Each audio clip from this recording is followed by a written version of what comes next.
வணக்கம். நீங்கள் நடந்து கொண்டிருப்பது சமூகத்தின் இன்றைய பிரதான செய்திகளுடன். செய்திகளுக்காக உங்களுடன் இணைந்து கொள்ளும் நான் இராசரத்தினம் மௌசர். விரிவான செய்திகளுக்குள் செல்லும் முன்னர் முதலில் தலைப்புச் செய்திகள். எரிபொருள் விநியோகம் தடையின்றி இடம்பெறும் லங்கா ஐஓசி நிறுவனம் உறுதி. மட்டக்களப்பு கடற்கரையில் ஒதுங்கிய மர்ம பொருள், பரபரப்பால் திரண்ட மக்கள். நாசமாகின்றதா மத்திய கிழக்கு? ஹார்தீவு முதல் பக்தாத் வரையில் சுடுகாடாகும் பிராந்தியம். நெருக்கடியை பயன்படுத்தி ஆட்சியை பிடிக்க துடிக்கும் எதிர்க்கட்சிகள், அமைச்சர் நலிந்த ஜேதிச சாடல். இலங்கையில் பொருளாதார இலக்குகளுக்கு வலு சேர்க்கும் அமெரிக்கா, அமைச்சர் அருண கருணாதிலக்கவுடன் முக்கிய பேச்சுவார்த்தை. புலம்பெயர் தொழிலாளர்கள் குடும்ப நலன், 2 மாதங்களில் 96 மில்லியன் ரூபாய் ஒதுக்கீடு. கொழும்பில் அதிரடி சுற்றிவளைப்பு, சட்டவிரோத ஆயுதங்களுடன் ஒருவர் கைது. முன்பள்ளி மாணவர்களுக்கான இணையவழி வகுப்புகளுக்கு தடை. மே 25 வரை தொடரும் கடும் வெப்பம், விளையாட்டு வீரர்களுக்கு மருத்துவர்கள் அவசர எச்சரிக்கை. அவை எமது தலைப்புச் செய்திகள். இனி தொடர்பான விரிவான செய்திகள்.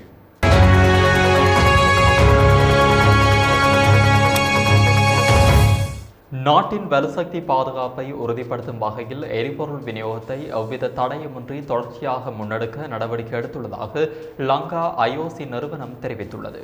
ஊடகவியலாளர் சந்திப்பு ஒன்றில் கலந்து கொண்டு கருத்து தெரிவிக்கின்ற போது அந்த நிறுவனத்தின் முகாமைத்துவ பணிப்பாளர் இதனை தெரிவித்தார். இதுகுறித்து அவர் மேலும் தெரிவிக்கையில், நாட்டின் தற்போதைய எரிபொருள் விநியோக நிலைமை மிகவும் திருப்திகரமாக இருப்பதாக நான் கூறவில்லை. இருப்பினும் நாட்டுக்கு மிகவும் அவசியமான வலுசக்தி பாதுகாப்பை உறுதிப்படுத்த லங்கா ஐஓசி நிறுவனம் அர்ப்பணிப்புடன் செயற்பட்டு வருகின்றது என்று குறிப்பிட்டார். எரிபொருள் தட்டுப்பாட்டை நிவர்த்தி செய்து நாடளாவிய ரீதியில் விநியோகத்தை சீராக பேணுவதற்காக தங்களது நிறுவனமும் இலங்கை அரசாங்கமும் இணைந்து தங்களால் இயன்ற உச்சக்கட்ட முயற்சிகளை மேற்கொண்டு வருவதாக அவர் உறுதியளித்தார். நாட்டின் பொருளாதார முன்னேற்றத்திற்கும் பொதுமக்களின் அத்தியாவசிய தேவைகளுக்கும் தேவையான எரிபொருளை தொடர்ந்து விநியோகிப்போம் என்றும் அவர் மீண்டும் ஒருமுறை உறுதிபட தெரிவித்தார். இதேவேளை நாட்டில் உள்ள அனைத்து தனியார் எரிபொருள் விநியோக நிறுவனங்களும் டீசல் விநியோகத்தை கட்டுப்படுத்தியுள்ளதாக பெட்ரோலிய பொது ஊழியர் சங்கம் தெரிவித்துள்ளது. கொழும்பில் இன்று இடம்பெற்ற செய்தியாளர் சந்திப்பில் கலந்து கொண்டு அதன் பொதுச் செயலாளர் பந்துல சமன்குமார இதனை தெரிவித்தார். இந்த சந்திப்பில் எரிபொருள் பிள்ளை உரிமையாளர்கள் சங்கத்தின் தலைவர் குமார ராஜபக்சவும் தனது கருத்துக்களை வெளியிட்டார். இருப்பினும் இலங்கை பெட்ரோலிய கொடுத்த ஆவணத்தின் நிர்வாக இயக்குநர் மயூர நெத்திகுமாரகி அடுத்த மாத இறுதி வரையில் நிறுவனத்திடம் டீசல் ரப்பு இருப்பதாக தெரிவித்துள்ளமை குறிப்பிடத்தக்கது. VT cash and carry VT super ஸ்டோரின் கல்யாணி அன்னபூரணி பிராண்டில் அன்றாட வாழ்க்கையின் அனைத்து பொருட்களையும் ஒரே இடத்தில் பெற்றுக்கொள்ள வீட்டி கேஷ் அண்ட் கரி பாரிஸில் லாட்சப்பல். காத்தான்குடி கடற்கரை பகுதியில் சுமார் 25 அடி நீளமான மர்ம பொருள் ஒன்று கரையொதுங்கியுள்ளதால் அப்பகுதியில் பெரும் பரபரப்பு ஏற்பட்டுள்ளது. நேற்று மாலை கரையொதுங்கியுள்ள இந்த பிரம்மாண்டமான பொருளை காண்பதற்காக அந்த பகுதி மக்கள் அதிக அளவில் கடற்கரையில் திரண்டு வருகின்றனர். சுமார் 25 அடி நீளம் மற்றும் 4 அடி உயரம் கொண்ட குறித்த பொருள் ரெஜிமோம் வகை பொருளால் ஆனதாக தெரிகின்றது. கப்பல்கள் நங்கூரமிடப்படும் போது அல்லது தரை தட்டும் போது ஏற்படுகின்ற மோதல்களை தவிர்ப்பதற்காக பயன்படுத்தப்படுகின்ற தடுப்பு அணையாக இது இருக்கலாம் என்று சந்தேகிக்கப்படுகின்றது. இது குறித்து கருத்து தெரிவித்த காத்தான்குடி போலீஸ் நிலைய பொறுப்பதிகாரி, குறித்த மர்ம பொருள் தொடர்பான மேலதிக விசாரணைகளை இலங்கை கடற்படையினர் மேற்கொண்டு வருவதாக தெரிவித்தார். தற்போது அந்த பொருள் காத்தான்குடி கடற்கரையிலேயே பாதுகாப்பாக வைக்கப்பட்டுள்ளது. குறித்த மர்ம பொருள் பாதுகாப்பானதான அல்லது ஏதேனும் ஆபத்து விளைவிக்கக்கூடியதா என்பது குறித்து தெளிவான முடிவுகள் கடற்படையினரின் விரிவான ஆய்வுக்கு பின்னரே தெரியவரும் என்றும் குறிப்பிடப்பட்டுள்ளது. அமெரிக்கா, இஸ்ரேல் மற்றும் ஈரான் ஆகிய நாடுகளுக்கிடையே ஏற்பட்டுள்ள கடுமையான இராணுவ மோதல்கள் மத்திய கிழக்கின் 12 நாடுகளை போர்க்களமாக மாற்றியுள்ளது. இந்த சங்கிலி தொடர் தாக்குதல்கள் பிராந்தியம் முழுவதும் பெரும் உயிரிழப்புகளையும் உள்கட்டமைப்பு அழிவுகளையும் ஏற்படுத்தியுள்ளன. அந்த அடிப்படையில் தற்போதைய போர் நிலவரம் பற்றி பார்க்கலாம். அமெரிக்காவின் அதிரடி தாக்குதல்களால் ஈரான் கடுமையான சேதங்களை சந்தித்துள்ளது. குறிப்பாக அந்த நாட்டின் கச்சா எண்ணெய் ஏற்றுமதியில் 90% கையாளும் முக்கியமான மையமான ஹார்க் தீவு மீது அமெரிக்கா சரமாரியான குண்டுவீச்சு தாக்குதல்களை நடத்தியுள்ளது. அங்குள்ள கடற்படை தளம், விமான நிலைய கட்டுப்பாட்டு அறை மற்றும் இராணுவ உள்கட்டமைப்புகள் முற்றாக அளிக்கப்பட்டுள்ளதாக அமெரிக்க ஜனாதிபதி டொனால்ட் ட்ரம்ப் உறுதிப்படுத்தியுள்ளார். ஹார்க் தீவு தாக்குதலுக்கு பதிலடியாக சவுதி அரேபியாவில் உள்ள பிரின்ஸ் சுல்தான் விமானப்படை தளத்தின் மீது ஈரான் ஏவுகணை தாக்குதல்களை நடத்தியது. இதில் அமெரிக்க விமானப்படையின் எரிபொருள் நிரப்புகின்ற விமானங்கள் 5 வரை சேதமடைந்துள்ளதாக தகவல்கள் தெரிவிக்கின்றன. மேலும் பக்தாத்தின் உயர் பாதுகாப்பு வலயமான கிரீன்ஷோன் பகுதியில் உள்ள அமெரிக்க தூதரக வளாகத்தின் மீதும் ஏவுகணை தாக்குதல் நடத்தப்பட்டுள்ளது. இந்திய பெருங்கடலில் ஈரானிய கடற்படைக்கு சொந்தமான அதிநவீன போர்க்கப்பலான ஐரிஸ் தினா மீது நடத்தப்பட்ட தாக்குதல் ஈரானின் ராணுவ தளபதி அமீர் கதாமிக்கு கடும் ஆத்திரத்தை ஏற்படுத்தியுள்ளது. இதற்கு தகுந்த பதிலடி கொடுக்கப்படும் என்று அவர் எச்சரித்துள்ளார். மோதல்கள் தீவிரமடைந்த நிலையில் பிராந்திய அளவில் பதிவாகியுள்ள உயிரிழப்புகளும் பெரும் கவலையை ஏற்படுத்தியுள்ளது. ஈரானில் 1444 பேர் கொல்லப்பட்டுள்ளார்கள். 18,551 பேர் காயமடைந்துள்ளார்கள். லெபனானில் 687 பேர் உயிரிழந்துள்ளார்கள். 1774 பேர் காயமடைந்துள்ளார்கள். இஸ்ரேலில் ஈரானின் தாக்குதலில் 15 பேர் கொல்லப்பட்டுள்ளார்கள். 2000க்கும் அதிகமானோர் காயமடைந்துள்ளார்கள். அமெரிக்காவில் 11 சேவை உறுப்பினர்கள் உயிரிழந்துள்ளார்கள். 150 பேர் வரையில் காயமடைந்துள்ளார்கள். குவைத், ஐக்கிய அரபு எமிரேட்ஸ், ஓமான், சவுதி அரேபியா மற்றும் பக்ரைன் உள்ளிட்ட நாடுகளிலும் உயிரிழப்புகள் பதிவாகியுள்ளன. இதற்கிடையில் ஈரானுக்கு எதிராக எந்தவொரு கூட்டு ராணுவ நடவடிக்கையிலும் இனி பங்கேற்கப் போவதில்லை என்றும் மத்திய கிழக்கிலிருந்து தனது படைகளை மீளப் பெறப்போவதாகவும் இத்தாலிய பிரதமர் ஜார்ஜியா மெலோனி அறிவித்துள்ளார்.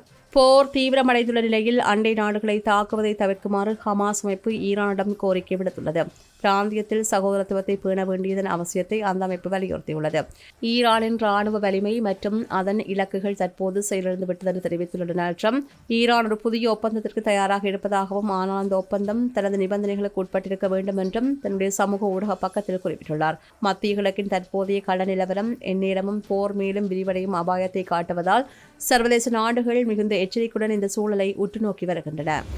மக்கள் எதிர்கொள்ளும் பிரச்சினைகளின் போது ஒதுங்கியிருக்கும் எதிர்க்கட்சிகள் தற்போது உலகளாவிய நெருக்கடிகளை பயன்படுத்தி அரசாங்கத்தை இக்கட்டான நிலைக்கு தள்ள ஒன்றிணைந்துள்ளதாக சுகாதார அமைச்சர் நலிந்த ஜெயதிச குற்றம் சுமத்தியுள்ளார். கண்டியில் நேற்று ஊடகங்களுக்கு கருத்து வெளியிடும் போது அவர் இவ்வாறு தெரிவித்தார். சர்வதேச போர் சூழல் தொடர்பில் கருத்து வெளியிட்ட அவர், சர்வதேச ரீதியில் நிலவுகின்ற போர் சூழல் எப்போது முடிவுக்கு வரும் என்று அவராலும் கூற முடியாது. எனவே இப்போதிருந்தே வலுசக்தி பயன்பாட்டை வரையறைகளுடன் முன்னெடுப்பதே புத்திசாலித்தனமானது. அனாவசிய சேமிப்புகளை குறைத்து வளமையான பயன்பாட்டை தொடர்ந்தால் நெருக்கடிகளை தவிர்க்க முடியும். பொதுச் சேவைகளை முடக்கும் அல்லது கட்டுப்படுத்தும் எண்ணம் அரசாங்கத்திற்கு இல்லை என்று தெரிவித்தார். மார்ச் 1ஆம் தேதிக்கு பின்னர் எரிபொருள் கொள்வனவு வளமையை விட 3 மடங்காக அதிகரித்துள்ளதை சுட்டிக்காட்டிய அவர் மக்கள் பொறுப்புடன் செயற்படுமாறு கேட்டுக்கொண்டார். எதிர்க்கட்சிகளின் செயற்பாடுகளை விமர்சித்த அமைச்சர் நலிந்த ஜெயதிச, மக்களுக்கு பாதிப்பு ஏற்படும் போது எதிர்க்கட்சிகள் ஒன்றிணைவதில்லை. ஆனால் தற்போது நெருக்கடி சூழலை பயன்படுத்தி அரசாங்கத்தை எப்படி வீழ்த்தலாம் என்பதற்காகவே அவர்கள் கைகோத்துள்ளார்கள். உள்ளூராட்சி சபை தேர்தலுக்கு பிறகு ஆசனங்களை கைப்பற்றி அதிகாரத்தை பிடிக்கவே அவர்கள் திட்டமிடுகின்றார்கள். நாட்டின் பொருளாதார மேம்பாடு குறித்து அவர்களுக்கு அக்கறை இல்லை. நெருக்கடி நேரங்களில் அதிகாரத்தை கைப்பற்ற குறுக்கு வழியை தேடுவதே அவர்களின் ஒரே நோக்கம். இது எவ்வாறு இருப்பினும் ஊழல் மற்றும் மோசடிகளை ஒழிப்பதிலும் சட்டத்தின் ஆட்சியை நிலைநிறுத்துவதிலும் அரசாங்கம் உறுதியாக உள்ளது. அரசியல் லாபம் தேடுவதை கைவிட்டு இந்த நெருக்கடி காலத்தில் நாட்டுக்காக இணைந்து செயற்படுமாறு சகல தரப்பினருக்கும் அழைப்பு விடுக்கின்றோம் என்று தெரிவித்தார். இலங்கையின் துறைமுகம் மற்றும் சிவில் விமான போக்குவரத்து துறைகளை மேம்படுத்துவதன் மூலம் நாட்டின் பொருளாதார இலக்குகளை அடைவதற்கு தமக்கு முழு ஒத்துழைப்பு வழங்கப்படும் என அமெரிக்கா தெரிவித்துள்ளது. துறைமுகங்கள் மற்றும் சிவில் விமான போக்குவரத்து அமைச்சர் அருண கருணாதிலக மற்றும் அமெரிக்க இராஜாங்க திணைக்களத்தின் தெற்கு மற்றும் மத்திய ஆசிய விவகாரங்களுக்கான பணியக அதிகாரிகளுக்கு இடையிலான முக்கிய சந்திப்பு நேற்று இடம்பெற்றது. இந்த சந்திப்பின் போது இரு நாடுகளுக்கும் இடையிலான ஒத்துழைப்பை வலுப்படுத்துவது தொடர்பில் அமெரிக்க இராஜாங்க திணைக்களம் முக்கிய விடயங்களை சுட்டிக்காட்டியுள்ளது. இலங்கையின் துறைமுக மற்றும் விமான போக்குவரத்து துறைகளில் தீர்மானமிக்க உள்கட்டமைப்பு வசதிகளை வலுப்படுத்துவதன் மூலம் வர்த்தகம் மற்றும் பொருளாதார வளர்ச்சியை ஊக்குவிக்க முடியும் என்று தீர்மானிக்கப்பட்டது. இந்த துறைகளில் ஏற்படுத்தப்படுகின்ற முன்னேற்றங்கள் இந்தோ பசிபிக் பிராந்தியத்தை மிகவும் பாதுகாப்பான மற்றும் உறுதிமிக்க வலயமாக்குவதற்கு பெரும் பங்களிப்பை வழங்கும் என்றும் தெரிவிக்கப்பட்டுள்ளது. இரு நாடுகளுக்கு இடையிலான இந்த ஒத்துழைப்பு இலங்கையின் நீண்டகால பொருளாதார இலக்குகளை அடைவதற்கு பெரும் துணையாக அமையும் என்பதில் அமெரிக்க தரப்பும் உறுதியாக உள்ளது. நடப்பு ஆண்டின் முதல் 2 மாத காலப்பகுதியில் வெளிநாட்டு வேலை வாய்ப்புகளுக்காக சென்ற புலம்பெயர் தொழிலாளர்களின் குடும்ப நலன்புரி செயல்பாடுகளுக்காக 96.2 மில்லியன் ரூபாய் செலவிடப்பட்டுள்ளதாக இலங்கை வெளிநாட்டு வேலை வாய்ப்பு பணியகம் தெரிவித்துள்ளது. இது தொடர்பில் பணியகம் வெளியிட்டுள்ள விசேட அறிக்கையில் இந்த ஆண்டின் ஜனவரி மற்றும் பிப்ரவரி மாத காலப்பகுதியில் மொத்தம் 5,938 பயனாளிகளுக்கு இந்த நிதியுதவி வழங்கப்பட்டுள்ளது. புலம்பெயர் தொழிலாளர்களின் குடும்ப உறுப்பினர்களின் நலன்களை உறுதிப்படுத்தும் நோக்கில் பல்வேறு நலன்புரி திட்டங்களை பணியகம் முன்னெடுத்து வருகிறது. நாட்டின் பொருளாதார வளர்ச்சிக்கு அந்நிய செலாவணியை ஈட்டித்தரும் புலம்பெயர் தொழிலாளர்களின் அர்ப்பணிப்பை கௌரவிக்கும் வகையில் இந்த நடவடிக்கைகள் எடுக்கப்பட்டுள்ளன. தொழிலாளர்களின் குடும்பங்களின் சமூக பாதுகாப்பை உறுதிப்படுத்தும் வகையில் எதிர்காலத்திலும் மேலும் பல விசேட திட்டங்களை நடைமுறைப்படுத்த பணியகம் திட்டமிட்டுள்ளது. நாட்டின் பொருளாதார தூண்களாக திகழும் புலம்பெயர் தொழிலாளர்களின் நலனில் அரசு கொண்டுள்ள அக்கறையை இந்த நிதி ஒதுக்கீடு வெளிப்படுத்துவதாக பணியகம் சுட்டிக்காட்டியுள்ளது.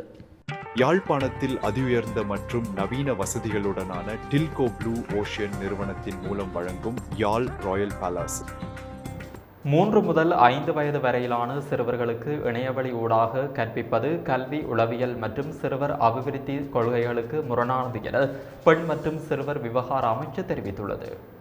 அமைச்சினால் வெளியிடப்பட்டுள்ள அறிக்கையில் முன்பள்ளி மற்றும் ஆரம்ப பிரிவு மாணவர்களை இலக்காக கொண்டு தற்போது முன்னெடுக்கப்படும் இணையவழி கருத்தரங்குகள் தொடர்பாக பல விடயங்கள் வெளிச்சத்துக்கு வந்துள்ளதாக குறிப்பிடப்பட்டுள்ளது. கல்வி உளவியலின்படி 3 முதல் 5 வயதிற்கு இடைப்பட்ட சிறுவர்களின் கற்றல் செயல்பாடுகளை அடிப்படையாக கொண்ட சமூக தொடர்புகள் நிறைந்த சூழலிலேயே அமைய வேண்டும் என்று அமைச்சு சுட்டிக்காட்டியுள்ளது. திரையை பார்த்து கல்வி கற்கும் சிறுவர்களின் சமூக திறன் வளர்ச்சி பாதிக்கப்படுவதுடன் கவனத்தை ஒருமுகப்படுத்தும் திறன் குறைவடைவதற்கு ஆக்கப்பூர்வமான சிந்தனைக்கு தடையாக அமைவதற்கும் இது காரணமாகிறது எனவும் அமைச்சு சுட்டிக்காட்டியுள்ளது. இதற்கமைய அரசாங்கம் மற்றும் பெண் மற்றும் சிறுவர் விவகார அமைச்சின் சிறுவர் அபிவிருத்தி கொள்கைகளின்படி முன் சிறுவர் பருவ வளர்ச்சியின் போது குழந்தை சூழலுடன் நேரடியாக தொடர்பு கொள்ள வேண்டும். சிறுவர்களை அதிகளவில் தொழில்நுட்ப கருவிகளுக்கு உட்படுத்துவது அவர்களின் மன மற்றும் உடல் ஆரோக்கியத்திற்கு குறிப்பாக மூளை வளர்ச்சிக்கு தீங்கானது என்பதால் இத்தகைய வயது பிரிவினருக்கு இணையவழி வகுப்புகளை நடத்துவதை அமைச்சு அங்கீகரிக்கவில்லை. வர்த்தக நோக்கத்திற்காக ஏற்பாடு செய்யப்படும் இவ்வாறான கருத்தரங்குகளால் சிறுவர்களின் கல்வித்திறன் உயராது எனவும் அது அவர்களின் இயல்பான வளர்ச்சிக்கு தடையாக அமையும் எனவும் பெண் மற்றும் சிறுவர் விவகார அமைச்சு பெற்றோருக்கு அறிவித்துள்ளது. எனவே பிள்ளைகளின் மன ஆரோக்கியத்தை கருத்தில் கொண்டு இவ்வாறான செயல்பாடுகளில் ஈடுபடுவதை தவிர்க்குமாறு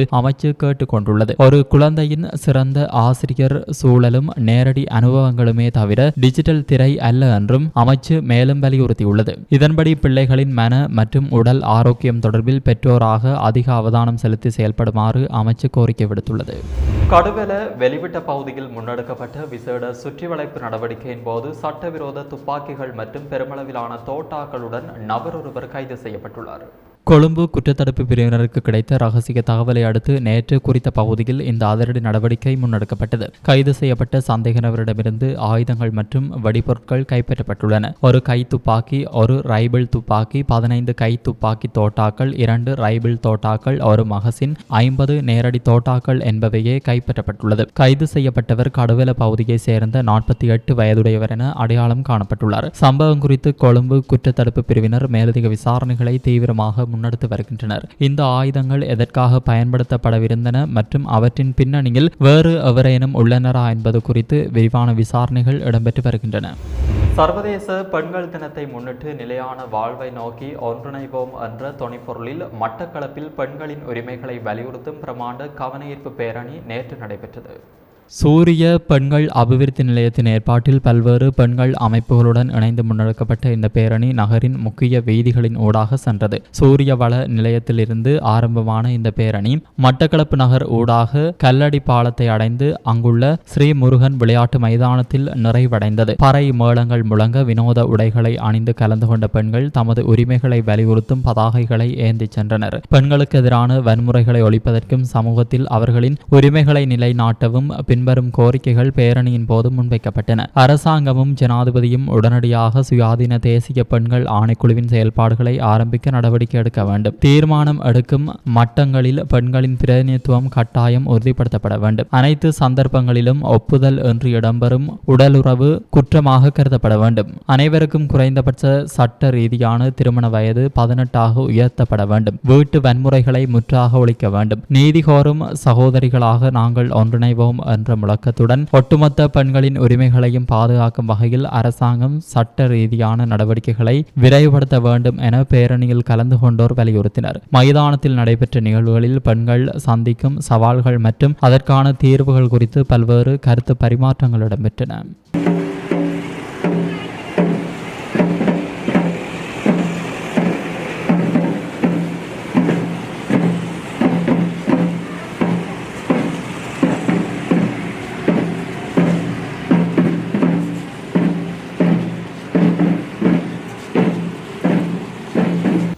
பல மாவட்டங்களில் தற்போது நிலவி வரும் கடும் வெப்பமான வானிலை எதிர்வரும் மே மாதம் 25ஆம் தேதி வரை நீடிக்கும் என வளிமண்டலவியல் திணைக்களம் எதிர்ப்பு கூறியுள்ளது. இதன் காரணமாக கடும் வெயிலுக்கு மத்தியில் விளையாட்டு நடவடிக்கைகளில் ஈடுபட வேண்டாம் என பாடசாலை விளையாட்டு வீரர்களுக்கு வைத்தியர்கள் அறிவுறுத்தியுள்ளனர். நாட்டில் நிலவும் இடைப்பருவ காற்று காலநிலை காரணமாக கடந்த நாட்களுடன் ஒப்பிடுகையில் நாட்டின் பல பகுதிகளில் தற்போது கடும் வெப்பமான வானிலை நிலவுகிறது. இதன் விளைவாக மேல் சப்ரகமுவ தெற்கு மற்றும் வடமேல் மாகாணங்களிலும் மொனராகலை மற்றும் மன்னார் மாவட்டங்களிலும் மனித உடலுக்கு உணரப்படும் வெப்பநிலையானது அவதானம் செலுத்த வேண்டிய மட்டத்தை எட்டியுள்ளது. வெப்பச்சூட்டனின்படி இந்த மதிப்பானது 45க்கும் அதிகமானது என்பதோடு இது அதிக அவதானம் செலுத்த வேண்டிய மட்டமாகும் என வளிமண்டலவியல் திணைக்களம் தெரிவித்துள்ளது. இத்துடன் சமூகத்தின் பிரதான செய்திகள் நிறைவடைகின்றன. தொடர்ந்தும் சமூகத்துடன் இணைந்திருங்கள். நன்றி, வணக்கம்.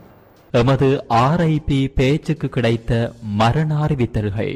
யாழ் மயிலிட்டியை புறப்படமாகவும் உடுப்பட்டியை வதிவிடமாகவும் கொண்டிருந்த திருமதி சத்யானந்தவேல் கலைமகள் செல்வி அவர்கள் 13/3/2026 அன்று காலமானார். யாழ் சாவகச்சேரி கோவில் குடியிருப்பு கட்டுக்காணி வீதியை புறப்படமாகவும் வதிவிடமாகவும் கொண்டிருந்த திருமதி பரமகுரு நாகரத்தினம் அவர்கள் 13/3/2026 வெள்ளிக்கிழமை அன்று காலமானார். யாழ் மாதகல் பிரதான வீதியை புறப்படமாகவும் இளவாளை போய்ட்டியை வதிவிடமாகவும் கொண்டிருந்த திரு சவரிமுத்து அலெக்சாண்டர் அவர்கள் 13/3/2026 வெள்ளிக்கிழமை அன்று காலமானார்.